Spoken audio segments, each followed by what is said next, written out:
Coach, can you just talk about how you guys are able to fight your way back? Yeah, I mean, it's February basketball. You're gonna have to grind and find ways to win. And watching Marquette's last 5 games, Shaka's done a great job with that group, especially on the defensive end. But we found a way, so that's all that matters. How do you get better at free throw shooting this time of year? Oh man, we're going to work on it, and we have worked on it. Everyone's in there every day. It's not like we're not doing it. I think it's a little mental right now. I think we missed one, and it's like we got a little bit too much negative emotion right now on the free throw line. I got to change that somehow. Is there even a way? Like how do you change the mentality?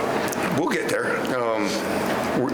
Again, if we can improve our free throw shooting and make a couple layups in the first half, it's a totally different game.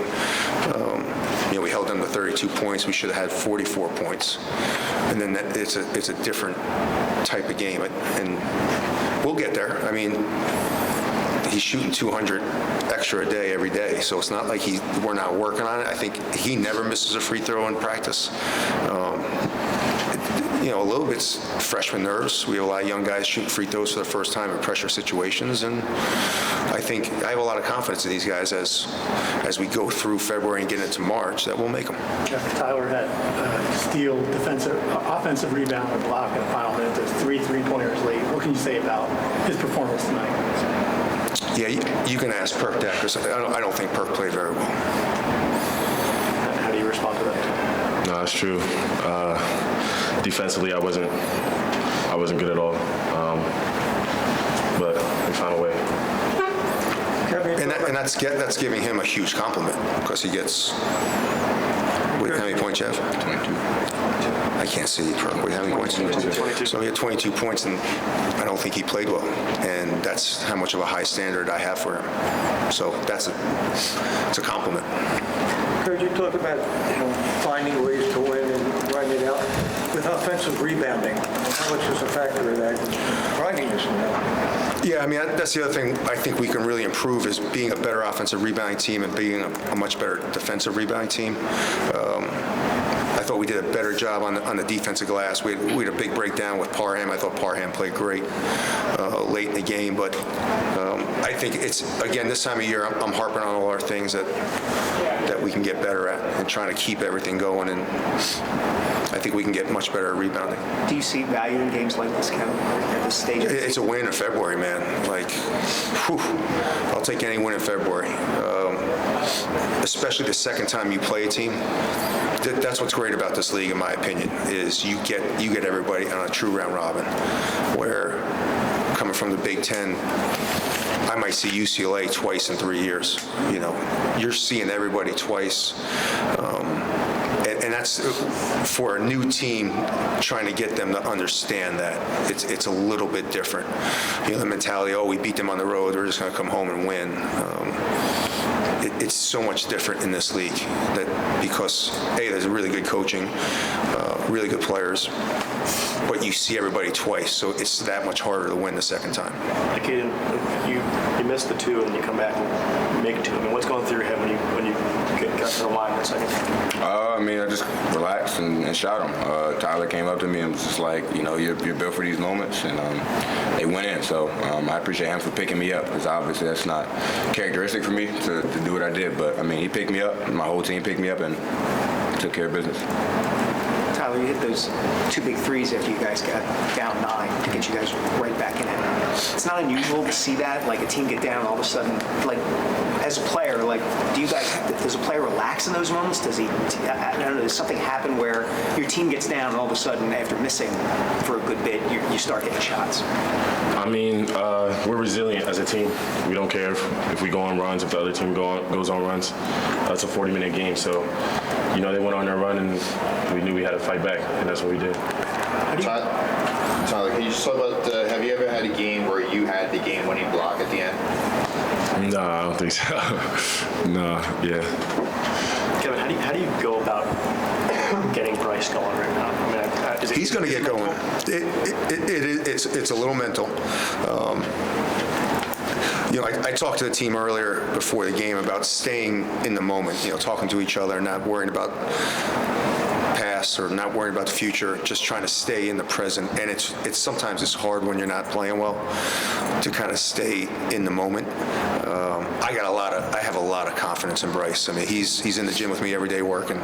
He's going to get it. And I thought he had some good opportunities tonight. It's just when you're struggling the way he's struggling, sometimes you just need one, like, get a good bounce or bank one in, or, I told him to sleep on the other side of the bed tonight. So, sometimes you just got to try something different. Have you thought about, speaking of something different, starting Dev for a game?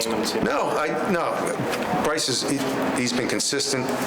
He's still doing a lot of other good things, and people have to guard him. I love Dev coming off the bench. It's like a really good security blanket for me. I think it's a good role for him. And I think, again, Acaden and Bryce have worked well together all year. I have utmost confidence in them, and I know one of these days it's going to break loose. Kevin, given how Tyler played defensively all night, what was your perspective on that last sequence when he gets the block? No, I mean, again, sometimes when I get him off the ball and some things, he can get a little lost. But, he's really good on the ball, locked in. I thought they did a good job switching. They ghosted it. He did a good job of staying, and then Perk did a really good job of staying on Stevens, who they ran a nice little ghost play. I thought they both defended at a very high level. Kevin, coming into the season, you talked a lot about playing with fast tempo. Obviously, Devin getting hurt kind of threw that off. But is there any effort to get back to that as the season goes on? The difference between the 20th fastest team and us? Not a lot. 1.6 seconds. I have a young team, and when we get up, I'm going to control the ball and take the air out of the ball. That's one of the reasons why our tempo is so low. Is if you watch any time we've gotten up more than 12, I have taken the air out of the ball, and we have run the clock down. One of the easiest ways to lose leads is take quick shots. So I have purposely taken the air out of the ball. At least 11 games where the last 9 minutes of the game, we've had 4 shot clock violations, which I love. And everyone's like, oh, you're nuts. It takes 30 seconds. It sets up our defense. The worst thing you do is come down and just jack up a shot with 2 seconds on the shot clock. Long rebound, your defense isn't set. So I'd rather have a shot clock violation, set my defense up, have them work for 25 seconds, and then take 30 seconds, the game's over. It's not like the NBA with 24 seconds. A 30-second shot clock is monstrous. So I think we play pretty fast. I mean, it's not like he walks the ball up. It's not like we're ever walking the ball up. It's 1.6 seconds. Everyone gets stuck on that tempo shit. It's bullshit. Tyler, can you talk about when you had that game-winning block? You've been here for a couple years now. Just the way that you had that block, and for the crowd to give you that representation, not only as what you did, but for a young team to get that affirmation. Can you just talk about you as a leader and the veteran of this group, just what this crowd meant to you tonight? Yeah, I mean, I just try my best to, lead the team and help players when they need it. Obviously, I make mistakes and stuff like that, but like Coach said, I didn't have the best defensive game, so I'm glad I was able to, capitalize on the last play and secure the win. Coach, what has impressed you the most from the way how your team has gone from start of Big East play to now? I think we've matured a lot. He's playing like one of the best point guards in the country. Perk has, I think, gone from a guy that was a reserve last year to a guy that we rely on heavily. Matt Hodge, I just think their growth has been really fun to watch. They're a great group to be around. They work hard. They have a great attitude. To put ourselves with 10 wins and only 3 losses in Big East play right now, it's not me. That's these guys with their attitude and how hard they work. And it really is. This is a group that really is, in today's era of college basketball and switching jobs and putting a roster together, this team's been absolutely great to coach. If we just made our free throws, and I'd love them to death. But right now, they're just fun to coach. Kevin, with only one guy, like you mentioned, a young team, only one guy who had played last year here coming back. At what point did you make the decision, okay, I got to slow this down? Was it from the jump at the beginning of the season? No, again, I don't think we've slowed it down. That's not what I mean. I'm taking the air out of the ball. That's just, I've done that historically. Okay.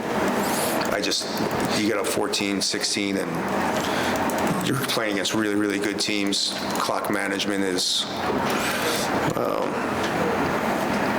ideal, so it's, ask Selton Miguel how he feels about it. Selton last year he would curse me out after the game. I mean, full out. And then it took him 27 games to finally figure out that maybe not coming down and jacking up a three is the right thing to do when we were the 9th team in the country. So, and Selly's one of my favorite of all time, but he would curse me out after the game because it kind of limits stats a little bit, but at the same time. Kevin, last week after the Seton Hall game, you compared Tyler almost to a young Josh Hart. From a motor standpoint, I did not compare him to Josh Hart. I got a phone call.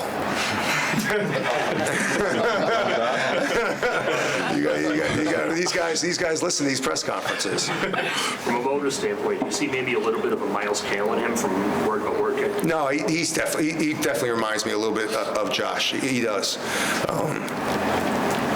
It's definitely, he affects the game. Again, once he figures out he can affect the game without shooting and having to shoot, that's when he's going to take a monster step. And I think he's starting to get there. He is. But, he had a big offensive rebound in the first half. He obviously had a couple threes, but had a big deflection in the second half. So, yeah, again, getting players to understand how important, Josh is starting for the New York Knicks. I played against him for 4 years. And I tell the story all the time. One of the last times we played against him, I called timeout, and I cursed out my team. And I was like, can somebody please stop Josh Hart? And he hadn't taken a shot yet. He hadn't taken a shot. And they're all looking at me like, well, he's not shooting. I'm like, well, he's got 3 steals. He's got 4 offensive rebounds. He's got 5 assists. And he didn't take a shot. And, that's why he's in the NBA. He can do that. He just has to figure it out. At times, I don't need to shoot the ball to be out here and be effective because he does so many other things. That was a pretty good comment. I made up for that.